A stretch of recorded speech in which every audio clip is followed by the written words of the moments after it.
a 18ª visita que a ministra Carmen Lúcia faz a um presídio brasileiro desde que ela assumiu o Conselho Nacional de Justiça. O Facebook vai ser obrigado a tirar todas as notícias falsas de conteúdo criminoso do portal sobre a vereadora Marielle Franco. Uma nova forma de monitoramento de preso e mais sofisticado, através de aparelho celular. Inicialmente eu ficava com medo quando eu iniciei a minha carreira como técnica de radiologia, por não ter conhecimento sobre os aparelhos. A expectativa com a reforma trabalhista é de incorporação de algumas pessoas que estão no mercado de trabalho informal e no mercado de trabalho formal.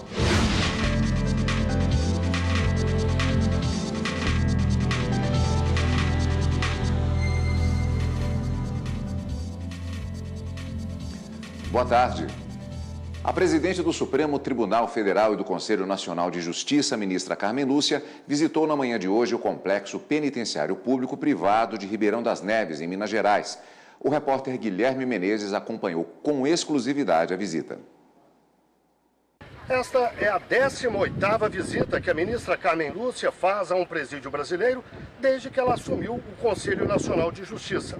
Aqui, no Complexo Penitenciário Público-Privado, em Ribeirão das Neves, a 20 quilômetros de Belo Horizonte, a ministra conheceu uma experiência única no país. Embora várias penitenciárias tenham sido privatizadas no Brasil, esta é a única que já nasceu assim, por meio de uma parceria público-privada, a chamada PPP. O complexo foi concedido a uma empresa. O contrato é de 30 anos. 5 já se passaram. O investimento chega a 480 milhões de reais. O Estado de Minas é responsável pela segurança do portão para fora. Do portão para dentro, tudo é de responsabilidade da empresa. Aqui, o Estado paga R$ 3.700 por mês por cada preso.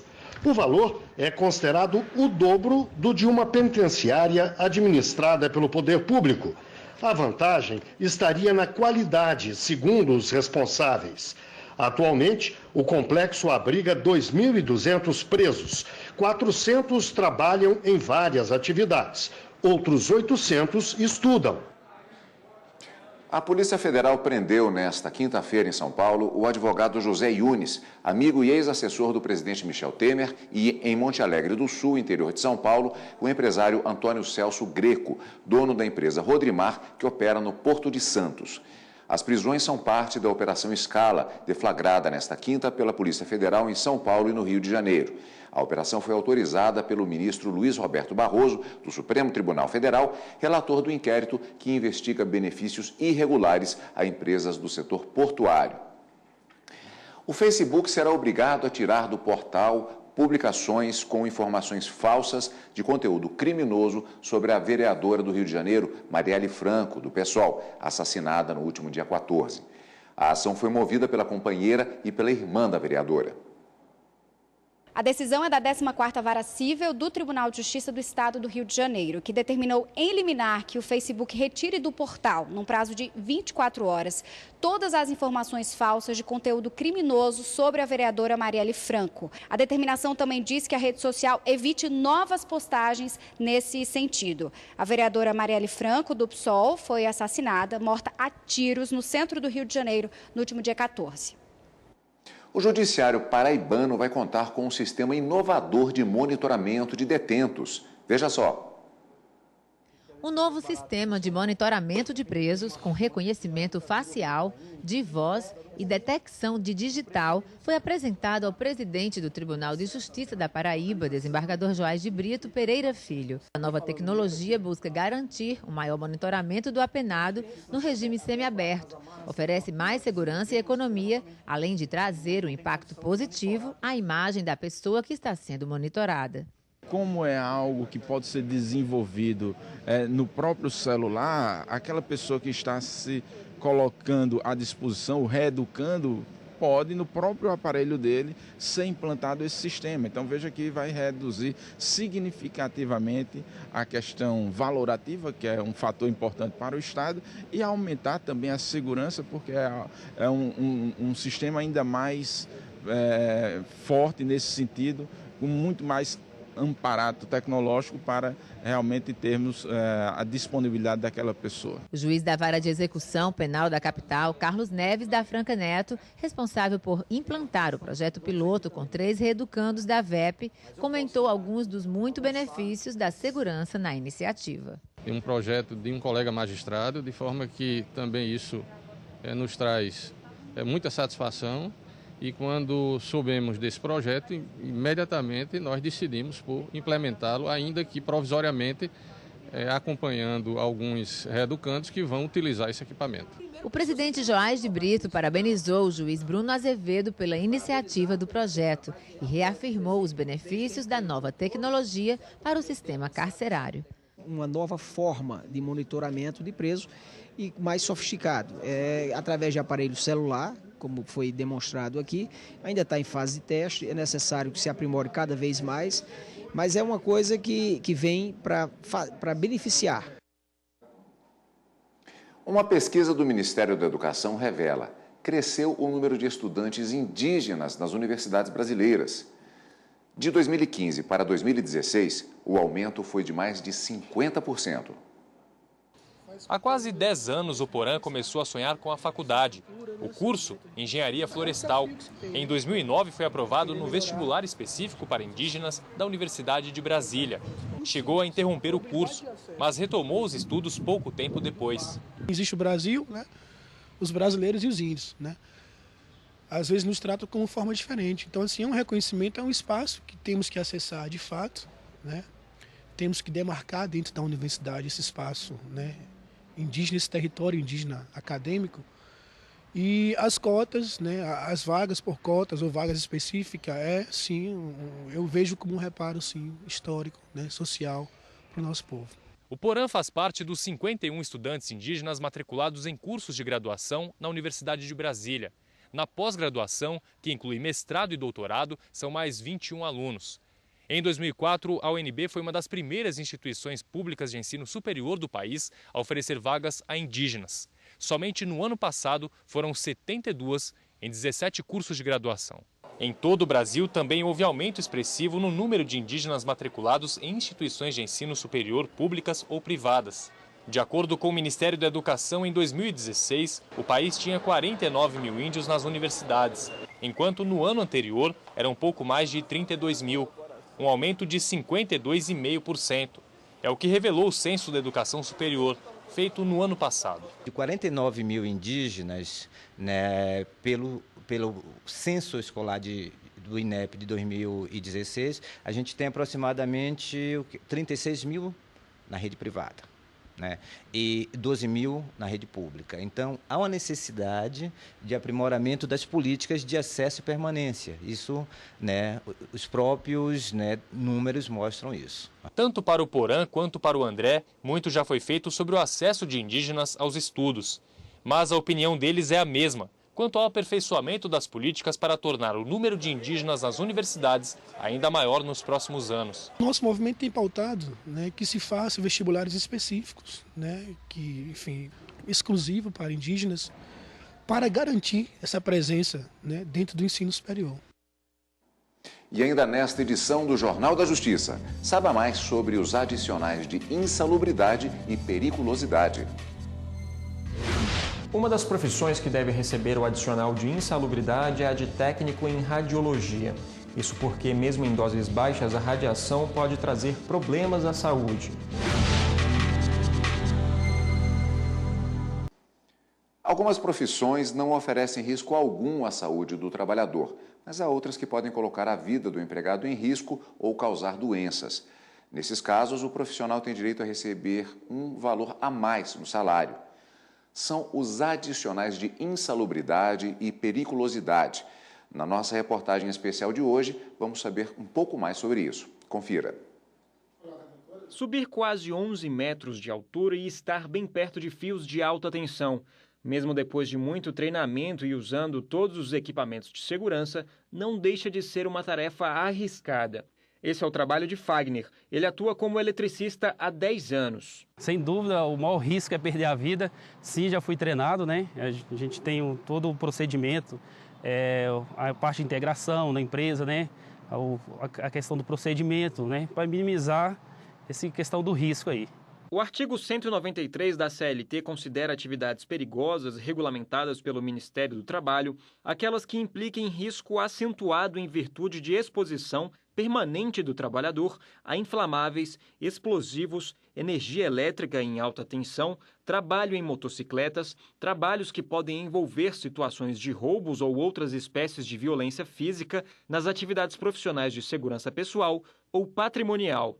Nesses casos, é assegurado ao empregado um adicional de 30% sobre o salário, sem os acréscimos resultantes de gratificações, prêmios ou participações nos lucros da empresa. Para evitar acidentes e fatalidades, a empresa deve fornecer os equipamentos de proteção individual, que são esses óculos, capacete, macacão, luva e botas. Além disso, um treinamento deve ser dado a todos os trabalhadores. Outras profissões possuem riscos diferentes. Podem não ser consideradas perigosas, mas de acordo com o artigo 189 da CLT, são insalubres, ou seja, podem fazer mal à saúde do trabalhador. São atividades que expõem os empregados a agentes nocivos acima dos limites de tolerância, que são fixados por peritos e regulamentados pelo Ministério do Trabalho. Uma das profissões que deve receber o adicional de insalubridade é a de técnico em radiologia. Isso porque, mesmo em doses baixas, a radiação pode trazer problemas à saúde. Caso o trabalhador se descuide, há o risco de doenças como câncer e até cegueira. Aqui nessa sala de raio-x, embora exista o risco à exposição de radiação, também existem maneiras de se proteger dela. Para o paciente e para o acompanhante, tem este colete e esse protetor de pescoço que possuem chumbo, e a profissional só pode acionar a máquina de raio-x quando estiver por trás dessa parede que bloqueia a radiação. A Daiane trabalha há 5 anos na área e sempre toma todos os cuidados necessários para proteger o paciente e a si mesma. Inicialmente eu ficava com medo quando eu iniciei a minha carreira como técnica de radiologia, por não ter conhecimento sobre os aparelhos e sobre as proteções.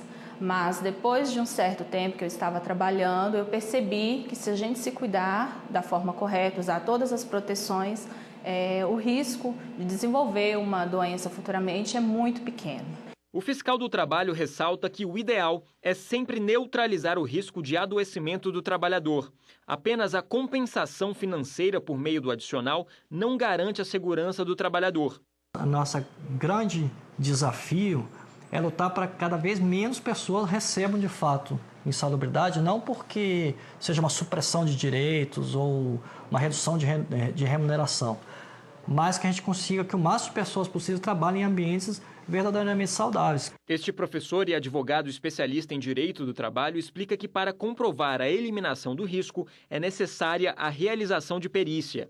Depende, né, se ele dá os equipamentos e feita a perícia, aí tem que fazer uma nova perícia e se verifica que não há mais ou se diminuiu a níveis toleráveis. Então, por exemplo, ele muda o equipamento de proteção de áudio, né? Muda para um de concha, e aí é feita uma perícia e se verifica que traz agora uma redução a níveis toleráveis, aí ele pode realmente retirar o pagamento do adicional, somente quando se chega a níveis toleráveis, conforme regulamentado pelo Ministério do Trabalho.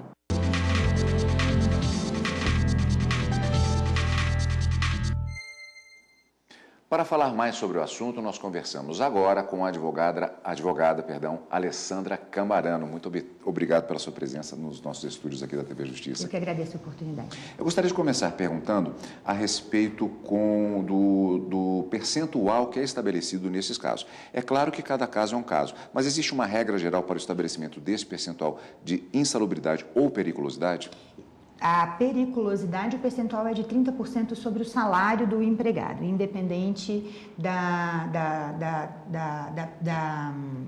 remuneração ou independente da função que exerce em condições perigosas. A insalubridade, ela varia de acordo com o grau de insalubridade que é aferido através de uma perícia técnica. Então, o grau ele vai de 20%, 30% ou 40%, médio, mínimo e máximo. Esses percentuais, eles são cumulativos? Por exemplo, uma pessoa trabalha numa profissão que ela é insalubre e também é perigosa. Isso é possível? É possível receber cumulativamente o adicional de periculosidade e o adicional de insalubridade. Por exemplo, vou usar um exemplo que talvez seja até bastante conhecido, principalmente quem mora no litoral, nas plataformas de petróleo. Temos, por exemplo, a figura do mergulhador, que faz aqueles trabalhos que são, na verdade, até muitas vezes relativamente comuns, mas existe até uma necessidade de uma precisão técnica muito grande para a realização do mergulho, pressão, etc. Existe uma periculosidade pelo risco de morte e também uma insalubridade o trabalhador é submetido a uma pressão, uma variação de pressão muito grande. É um caso típico? É um caso típico. Ele pode receber o adicional de periculosidade por causa do risco à vida, o risco de morte, e ele pode receber também o adicional de insalubridade, aí o percentual é em cima do salário mínimo e varia de acordo com o grau que é aferido através de uma perícia técnica. É possível se receber menos do que esse percentual estabelecido em lei? Não, não é possível receber menos do que o percentual estabelecido em lei. A reforma trabalhista, ela trouxe algumas alterações, a lei 13.467, ela trouxe algumas alterações em relação à questão do recebimento da insalubridade, permitindo, no artigo 611 lá, ele permite que se faça, através de negociação coletiva, acordos para poder aferir o grau de insalubridade. Só que o artigo 611, ele já se contrapõe ao próprio artigo 611A, o 611B ele se contrapõe dizendo o quê? Que é objeto ilícito de acordo ou negociação coletiva de trabalho,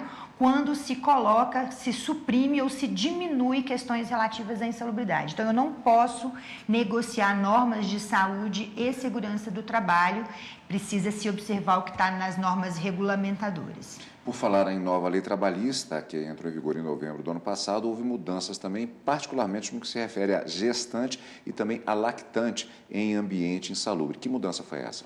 Na nova legislação, ele fala, e o que também foi alterada pela medida provisória 808, há duas alterações na legislação do trabalho, no mundo do trabalho, em relação à insalubridade para a mulher gestante e lactante. A medida provisória, obviamente, aguardando aí posicionamento do Congresso Nacional.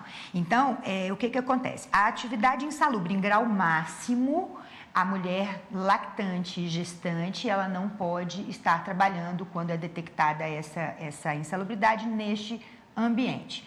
Pela nova legislação, quando a insalubridade é de grau médio ou grau mínimo, a lactante e a gestante, elas têm a possibilidade de apresentar um atestado de médico de sua confiança, onde diga, olha, você, apesar do ambiente ser insalubre, você está autorizada a trabalhar. Uma medida que é absolutamente inconstitucional, porque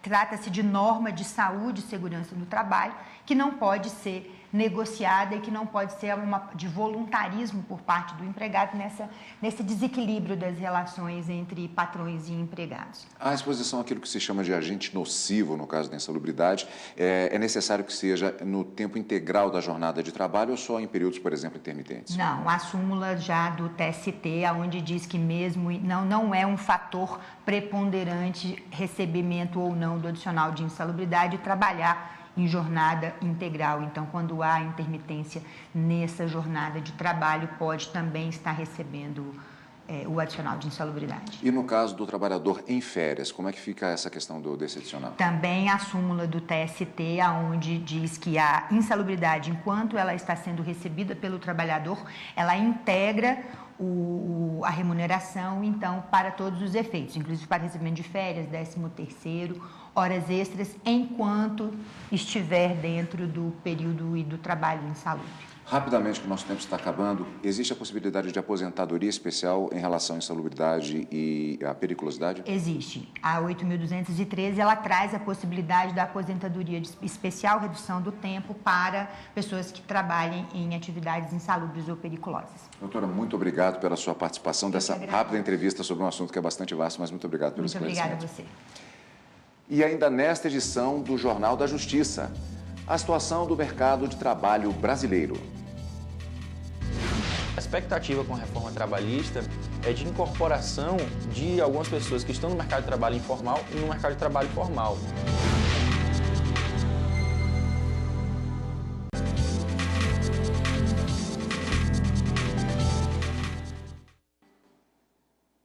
Está na Lei de Defesa do Consumidor. Quem perde a comanda, Aquele papelzinho onde bares e restaurantes marcam o que foi consumido não precisa pagar multa.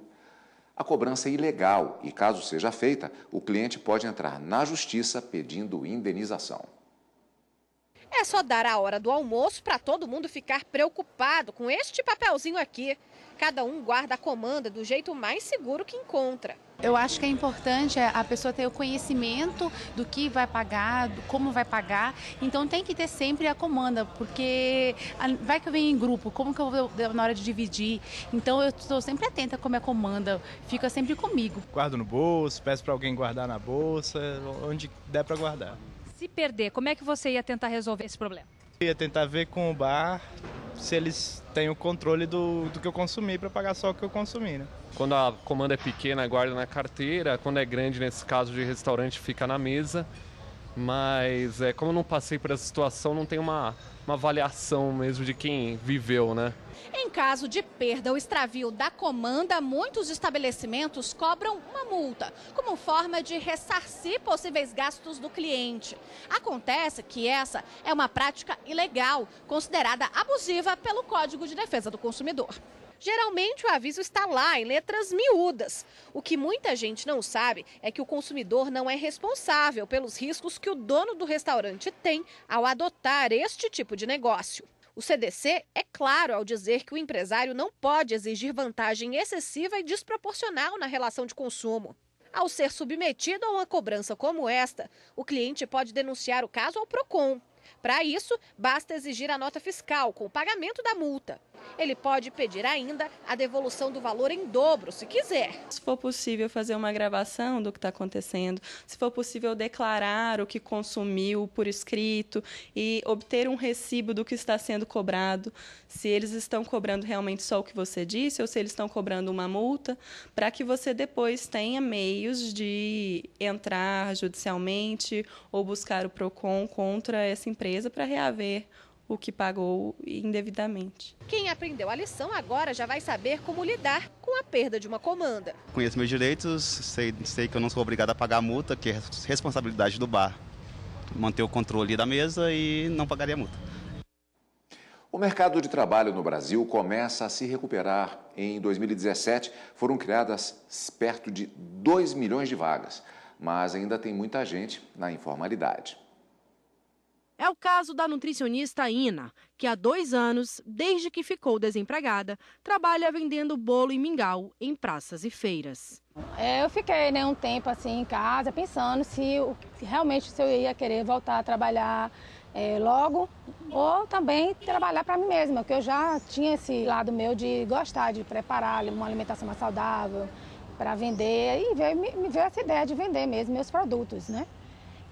Para fornecer uma alimentação de melhor qualidade para as pessoas. A tendência é que os empregos com carteira assinada cresçam com a reforma trabalhista, como já ocorreu em janeiro, quando foram criadas quase 78 mil novas vagas formais, o melhor resultado desde 2012. Mas, segundo esse economista, o trabalhador, apesar de empregado, deve trabalhar mais e receber uma remuneração mensal menor com as novas formas de contratação. E a expectativa com a reforma trabalhista é de incorporação de algumas pessoas que estão no mercado de trabalho informal no mercado de trabalho formal.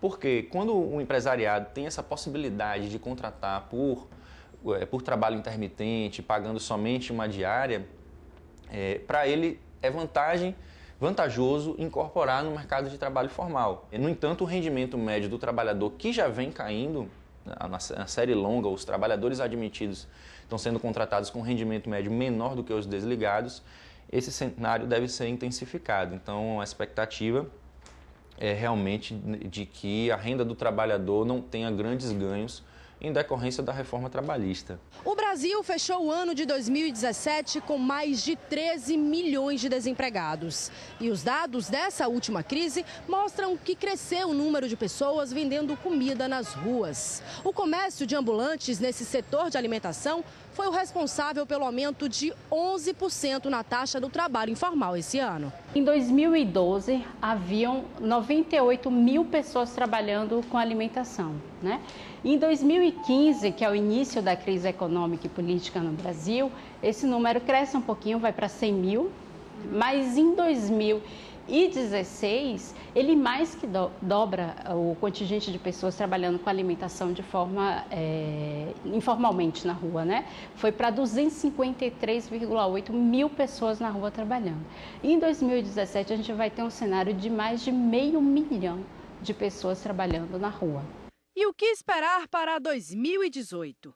A reforma trabalhista, o cenário político incerto das eleições e a reforma da Previdência são aspectos que geram instabilidade. Mas quem quer garantir um bom emprego ou empreender vai ter que se diversificar e buscar uma melhor formação. Para as pessoas que estão desempregadas, eu acho que uma outra coisa importante a gente falar é cuidem de vocês. Então é importante cuidar da saúde, da alimentação, é importante cuidar da saúde mental, né? Para você manter o prumo, para você manter o foco, para você continuar acreditando em você e acreditando que é possível encontrar um caminho. Depois de passar pelas duas experiências do mercado formal e informal, Nina garante que pensa mais na sua qualidade de vida antes de tomar qualquer decisão em relação ao trabalho. Depende da carga horária e de como seria esse emprego. Eu selecionaria melhor. O Jornal da Justiça quer mostrar vídeos de todos os cantos do Brasil. Grave uma história interessante no seu celular e mande para a gente. O WhatsApp, para que você faça isso, é o 61 99260 6116. E o e-mail jornaldajustiça@stf.jus.br. Hoje nós ficamos por aqui. E você pode acompanhar a gente também pelo site da TV Justiça, em www.tvjustiça.jus.br. Obrigado pela sua audiência, como sempre.